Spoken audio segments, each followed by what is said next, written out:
Ձեռք բերեք իտալական նրբագեղ ու բարձրակարգ սալիկների նշված տեսականին, վճարելով բացառիկ 4400 դրամ 1 քառակուսի մետրի համար։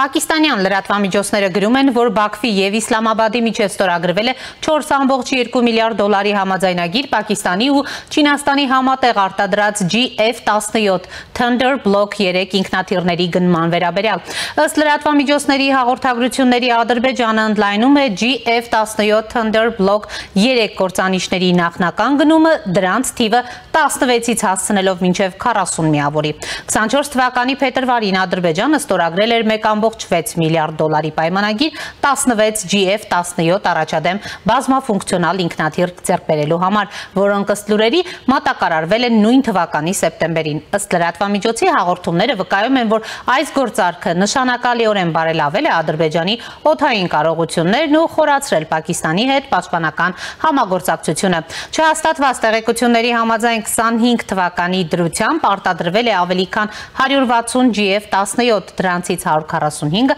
Պակիստանը շահագործում է իր բանակում, 16-ը մատակարարվել է Մյանմար, Ադրբեջան և 3-ը Նիգեր։ Չնայած Բաքվից և Իսլամաբադից պաշտոնական հաստատումը դեռ չի ստացվել, Ադրբեջանի ժողովրդավարության և մարդու իրավունքների ինստիտուտի նախագահ լրագրող Ահմադ Շահիդովը X-ում գրել է, որ երկու երկրների միջև ստորագրվել է 4.2 միլիարդ դոլարի պայմանագիր GF-17 Block 3 կործանիչների համար։ Շահիդովը շարունակել է, որ GF-17 Thunder Block 3 կործանիչների ձեռքբերումը ոչ միայն ռազմաօդային ուժերի արդիականացումն է, այլև ժողովրդի անվտանգության ապահովում, հայրենիքի ինքնիշխանության պահպանում ու տարածաշրջանում դիրքերի ամրապնդում։ Հավելենք, որ կործանիչների ձեռքբերման պայմանագրի ստորագրման վերաբերյալ այլ աղբյուրներ տեղեկություններ չեն հաղորդում։ Ադրբեջանական լրատվամիջոցները միջազգային ու տարածաշրջանային զանգվածային լրատվամիջոցների, այդ թվում Defense Arabic-ին վկայակոչելով գրում են, որ Ադրբեջանը մտադիր է պատրաստ է Պակիստանից գնել ևս 24 GF-17 Block 3 կործանիչ։ Ավելի վաղ հաղորդվել է, որ Բաքուն մտադիր է գնել Պակիստանա-չինական համատեղ արտադրության 16 ինքնաթիռ։ Այժմ պնդում է, որ պատվերի ընդհանուր ծավալը կարող է աճել մինչև 40 միավորի։ Նշվում է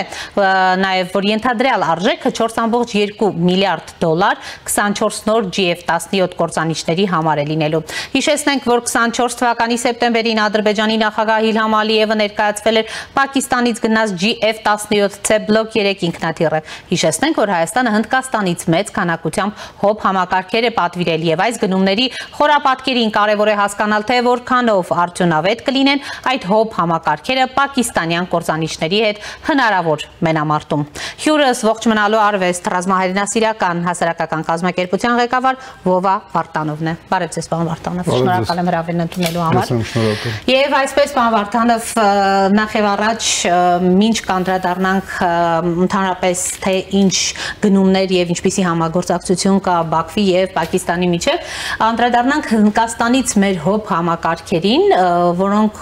վերջին պատերազմում էլ մեծ դերակատարում են ունեցել։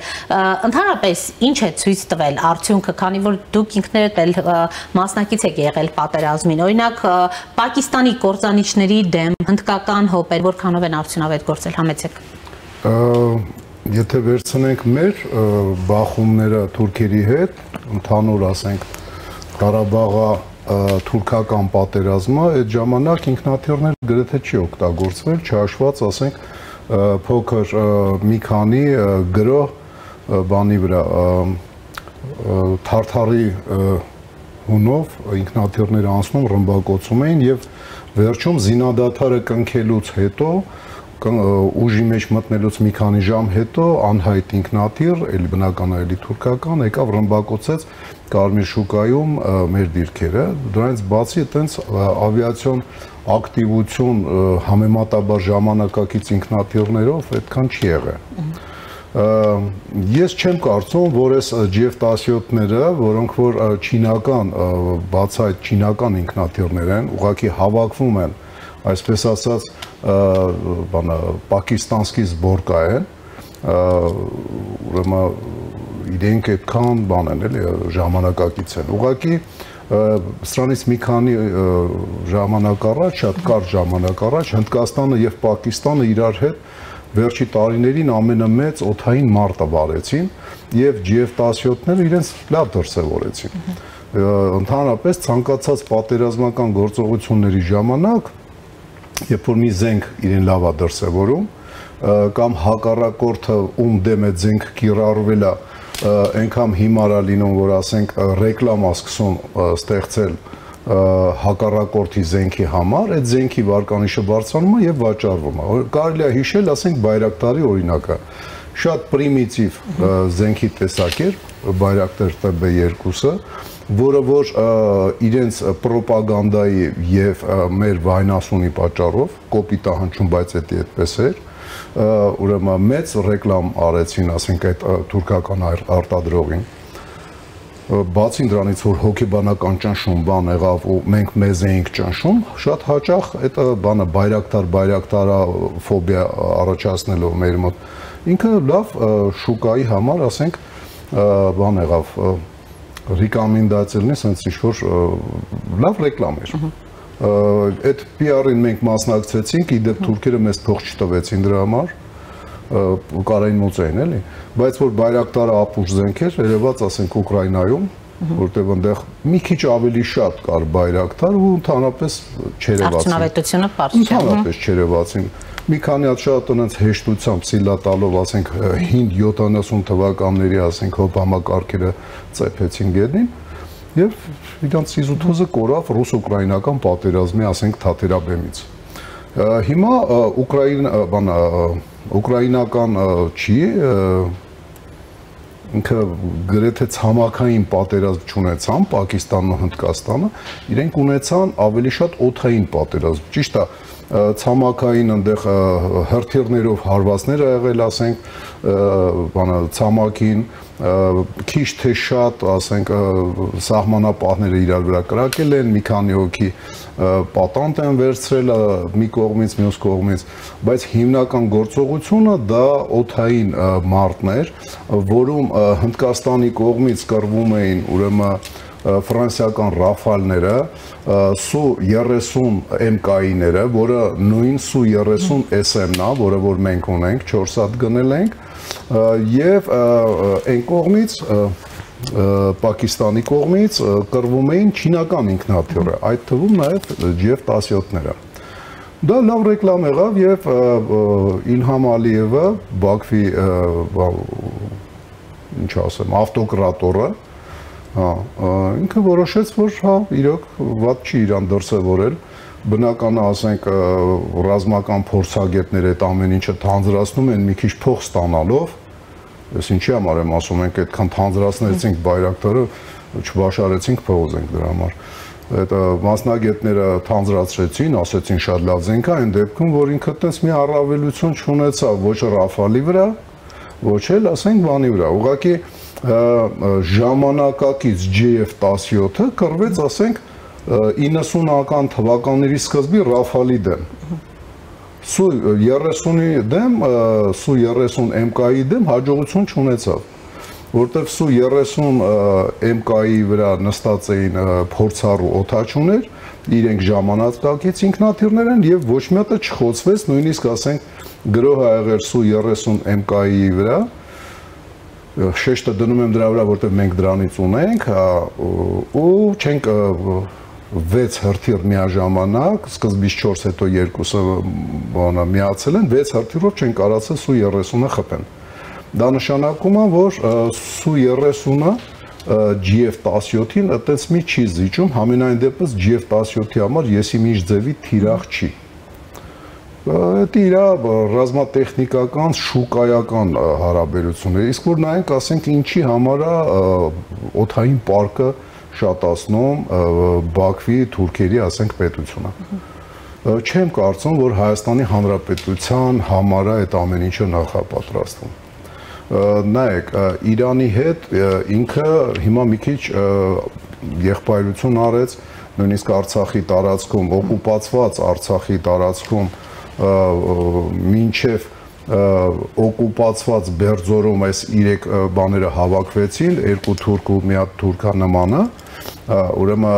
իրանական հատուկ նշանակության ստորաբաժանումները, կուսը, իսլամական հեղափոխության պահապանների սպեցնազը Արցախի տարածքում զորախաղեր արեցին։ Դա բավականին զարմանալի էր, հաշվի առնելով, որ մեր հետ զորախաղերը անցկացվեց սահմանապահների մակարդակի վրա, սահմանապահների ուրեմն հատուկ նշանակության ստորաբաժանումները իրենց տարածքում էին, պարսիկները մերոնք մեր տարածքում էին։ Դա նշանակում է այտենց մի զորախաղել չի, էլ ընդամենը իրար հետ ժամացույցը նայում էին սլակը նույն արագությամբ, այդում ժամի եւ Եվրոպայի սլակները նույն թվերի վրա են ցույց տալի։ Դա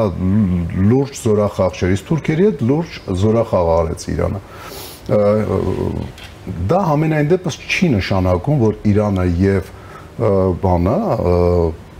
Բաքվի Հանրապետությունը իրար հետ եղբայրանում են, ոչ։ Հիմնական վտանգը Բաքվի համար դա իսլամական հանրապետությունն է եւ իսլամական հանրապետության հետ մրցավազքի մեջ ռազմական Բաքուն ինչքան էլ փող ունենա զիջելու է, որովհետեւ Իրանը ինքն է արտադրում հրթիռներ, ինքն է արտադրում զրահատեխնիկա, ինքն է արտադրում փամփուշտ, ականներ, նռնակներ, ամեն ինչը ինքն է արտադրում, նույնիսկ նավերը բացի օդանավերից։ Օդանավերը իրանական շատ վատն են, այն փորձերը, որ իրանք դեռևս, ասենք, կատարելով գործելով, ասենք, հնարավորություն չունեն։ Եվ ինչ որտեղ պարիցետ ռազմական հավասարություն հնարավոր է Իրանի հետ ստեղծել, եթե ավիացիան թուրքերը ուժեղացնեն, ինչը անում է, ասենք, Բաքվի բռնապետը փողը ունենալով։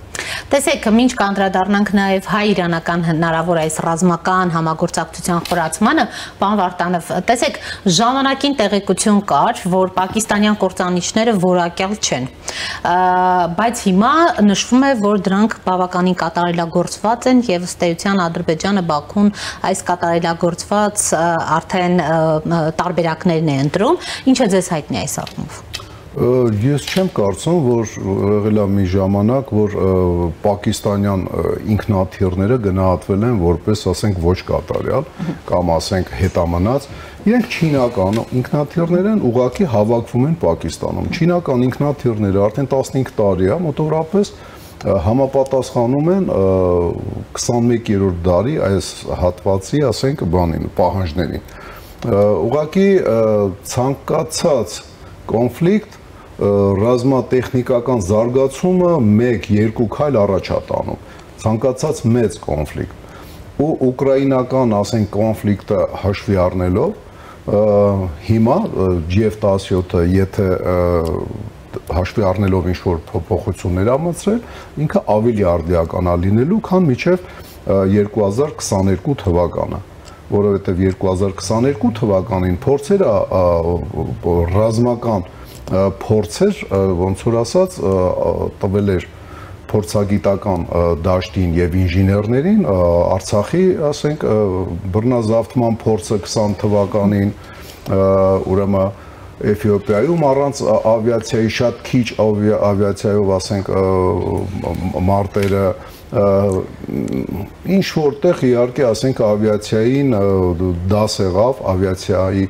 ինժեներներին, կոնստրուկտորներին, Իսրայելի եւ Իրանի իրար հետ խնդիրները, որովհետեւ մենք հիշում ենք, սրանից մի քանի ամիս առաջ իսրայելական բաները, ինքնաթիռները ոնց գրոհեցին Իրանի տարածքը ու անխոց իրենց ոչ մի բան չպատահեց, իրենք նախորդ խոցել էին Իրաքի եւ Սիրիայի տարածքում եղած հակաօդային համակարգերի մասերը, լակատառները, ինչը իրենց թույլ էր տվել աննկատ մոտենալ Իրանի սահմաններին եւ սահմանը չխախտելով խոցումներ արեցին Իրանի տարածքում։ Կարճ ասած, այս վերջի փորձերը, եթե հաշվի են առել G17-ի բանի մեջ, իսկ ոնց որ թե հաշվի առնված, նույնիսկ մի քանի ամիս առաջվա Իսրայելի եւ Իրանի բախման փորձը, որովհետեւ, ասենք, այս մարտը, որ եղավ Իրանի եւ Պակիստանի եւ Հնդկաստանի միջև հերահար էլի սահմանները չխախտելով ինքնաթիռները կռվեցին հեռահար հրթիռներով 100 եւ ավել, ասենք, հեռավորության վրա խոցում ապահովող հրթիռներով կռվեցին։ Կարճ ասած, այնքը ժամանակակից է ու երբեք ոչ ժամանակակից չի եղել, որովհետեւ Պակիստանը լինելով բավականին աղմաղ երկիր, որովհետեւ ասենք ինքը շատ ամբիցիոզ է եւ այդ ամբիցիաների պատճառով երկիրը կործանման է տանում, ուրեմն ինքը ռազմական գործում բավականին հմուտ է։ Վերջապես ստեղծման օրից առ այսօր ռազմական, ասենք, բախումների եւ զինված մրցավազքի մեջ է Հնդկաստանի հետ։ Բավականին ակտիվ պատերազմել է սովետական միության դեմ մոջահեդների, ասենք, միջոցով, աջակցելով Միացյալ Ամերիկայի Նահանգներին եւ, ասենք, արաբական տարբեր շեյխերին եւ թագավորներին, ովքեր որ այդ մոջահեդներին խրախուսում էին, աջակցում էին։ Կարճ ասած, իր ռազմական փորձը բավականին բազմաբնույթ է եւ երկարաժամկետ եւ դժվար թե իրանք բացահայտ աղբարներին թեկուզ կոռուպցիոն ինչ-որ սխեմաներով։ Մի քիչ դժվար է, որովհետեւ այնտեղ բավականին մեծ տոկոս զինվորականներ կան, որոնք ծառայում են արդեն ոչ թե զինվորական ծառայություն, այլ քաղաքականության մեջ են, այդ ամեն ինչը բավականին հեշտ կբացահայտվի, որ աղբ են բերել եւ այդ կոռուպցիաները, կարճ ասած, լավ ճակատագիր չի ունենալու, հաշվի առնելով, որ Պակիստանը հեչ լավ ճակատագիր չի ունենալու։ Պարոն Վարդանով, քանի որ հայ-իրանական ռազմական համագործակցության խորացման մասին վերջին շաբաթներին շատ է խոսվում եւ դրա հնարավոր պոտենցիալի մասին, դուք ինչպես եք գնահատում այդ համագործակցության խորացումը, որովհետեւ գիտեք, Իրանի հետ տարբեր ոլորտներում ունենք համագործակցության եզրեր, բայց վերջին տարիներին նաեւ արդեն ռազմական ոլորտում է նկատվում այդ համագործակցության խորացումը, այսպես փոխայցերը, գիտեք, նախարարների եւ այլն, նաեւ դրա մասին հիշատակելը, Հայաստանը Իրանից ինչպիսի ռազմական աջակցություն կարող է ստանալ եւ այդ համագործակցությունը դուք ինչպես եք գնահատում։ Ռազմական աջակցություն չգիտեմ, դա աջակցություն է կոչվում թե չէ, բայց թեկուզ համագործակցության համագործակցությունը փոխադարձ, ասենք, փոխշահավետ, դա հնարավոր է։ Պետք չի մոռանալ, որ ոչ մի երկիր ասենց հումանիտար բաներով չի ղեկավարվում, էլի, լոզունգներով։ Եթե նույնիսկ հնչում են նման լոզունգներ, աշխարհին խաղաղություն, մարդկանց աշխատանք, դա ընդհանրապես լոզունգներ են, միշտ երկրները ղեկավարվում են իրենց շահերով։ Իրանի շահերը այս փուլում էլ, սրանից 30 տարի առաջ էլ համընկնում էին մեր հետ, ուղղակի իրանք մի քիչ իդեոլոգիայի, ոնց որ ասած, բան լինելով, իրենց իդեոլոգիային տեղ տալով, հաշվի առնելով, որ իրանք իսլամական հանրապետություն են եւ իսլամ պետության աջակցելու փորձ արեցին 92 թվականին, բայց շատ վատ ընդունվեց, իրենք չգիտես խի մտածում էին, եթե շիա են թուրքերը, ուրեմն իրանց հետ շատ քիփ սերտ հարաբերություններ ա լինելու, հաշվի չէին առել, որ 19-րդ դարի ցեսկոմ նացիոնալիզմը, ասենք, ազգայնականությունը ներթափանցել է կամաց-կամաց, իսկ 20-րդ դարում շատ 4 թաթերով է թափանցել, ասենք, թուրքական միջավայր, եւ թուրքերը իրենց ազգային պատկանելիությանը ավելի մեծ տեղ են տալի նախկին սովետական, ասենք, տարածքում, քան, ասենք, կրոնականին։ Դա իրանք հաշվի չէին առել եւ մենք ռազմական համագործակցությունը նոր ենք սկսում։ Այն դեպքում դեռ որ 92 թվականին պիտի որ իրենք հասկանային, որովհետեւ այն ուսումնական կենտրոնը, որ թուրքերի մոտ իրանք տեղադրել էին, բանը Բաքվի հանրապետության տարածքում եւ մարզում էին թուրք ազգարներին, այնտեղ շատ վատ ավարտ ունեցավ հենց իրանական դասատուների, հրահանգիչների համար։ Դա իրանք պիտի հաշվի առնեին։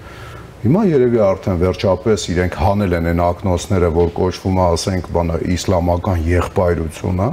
եւ գիտակցում են, որ իսլամական դրոշակակիր Իրանի դեմ փաստորեն, ասենք, շատ կեղծ իսլամական Բաքվի հանրապետությունն է կանգնած, մեջքի հետևը կանգնած է Սուննի Թուրքիան եւ բանը Ջուդա Դավան Իսրայելը, որպեսզի վերացնի, կործանի իսլամական հանրապետությունը, իրանք հազիվ վերջապես հայկել են դրան եւ պատրաստ են մեր հետ համագործակցել, իրենց շահերը չմոռանալով, կարծում եմ մենք էլ պիտի ասենք որոշակի մեր ուղեղից բեռ թափենք, ասենք տարբեր հին բաներից էլի, ասենք բաղկացած ողջ Հայաստանի Խաչատուր Աբովյան բան, իհարկե դա երևակայի եղել է, եթե մի քիչ նույնիսկ չափազանցվել է, ասենք կամ չի չափազանցվել, դա եղել է 19-րդ դարի սկզբում։ Հիմա մեր շահերը համընկնում են, որովհետև երկուսս էլ բավականին լուրջ վտանգների առջև ենք կանգնած ու այդ վտանգը կոչվում է թուրք ազգայնականություն, բավականին նացիստական ուղղվածությունով։ Շնորհակալ եմ, պարոն Վարդանով, զրույցի համար։ Շնորհակալ։ Առաջինի տաղավարում զրուցում էի ողջ մնալու արվեստ ռազմահենասիրական հասարակական կազմակերպության ղեկավար Վովա Վարդանովի հետ։ Այս ժամի համար այսքանն էինք նախատեսել, հետևեք մեր թողարկումներին, կհանդիպենք։